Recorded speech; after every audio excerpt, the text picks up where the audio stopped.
Right hand thumb rule. बेटा right hand thumb rule का use किया जाता है अगर किसी कंडक्टिंग वायर में करंट फ्लो हो रहा है, उसकी वजह से मैग्नेटिक फील्ड जो प्रोड्यूस होगा उसकी डायरेक्शन को फाइंड करने के लिए। तो बहुत सिंपल सा रूल है बेटा, आपको अपना राइट हैंड इस तरह से लेना है कि थंब को परपेंडिकुलर रखना है और फिंगर्स को कर्ल करना है। थंब को आपको उस डायरेक्शन में करना है जिस डायरेक्शन में वायर में करंट फ्लो हो रहा है। तो आप अगर इसको वायर, मैं अगर इमेजिन करूं कि कोई वायर यहाँ पर इस टाइम है और वो उसमें करंट ऊपर की तरफ फ्लो हो रहा है, तो मैं फिंगर्स को बेटा इस तरह से कर्ल करूँगा।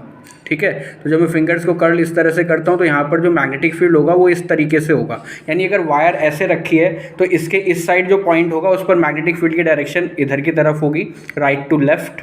और अगर पॉइंट इधर हुआ तो बेटा फिंगर जब आप कर्ल करते हैं तो इधर डायरेक्शन आएगी लेफ़्ट टू राइट। तो इस तरह के क्वेश्चंस आपके एग्जाम में आते हैं कि आपको एक वायर दी जाती है, उसमें करंट फ्लो हो रहा है और आपके आसपास के पॉइंट में आपसे मैग्नेटिक फील्ड की डायरेक्शन पूछी जाती है।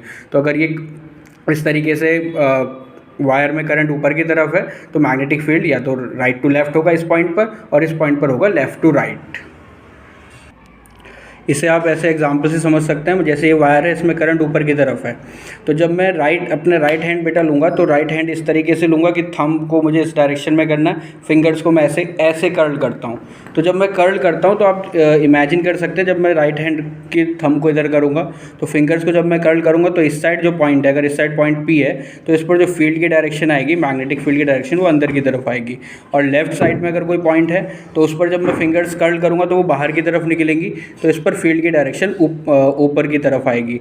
तो यहाँ फील्ड होगा इनवर्ड और यहाँ फील्ड होगा आउटवर्ड। तो इस तरीके के क्वेश्चंस आपके एग्जाम में आ जाते हैं, आप इनको अच्छे से प्रैक्टिस कर सकते हैं। कोई डाउट है आप कमेंट सेक्शन में पूछ सकते हैं।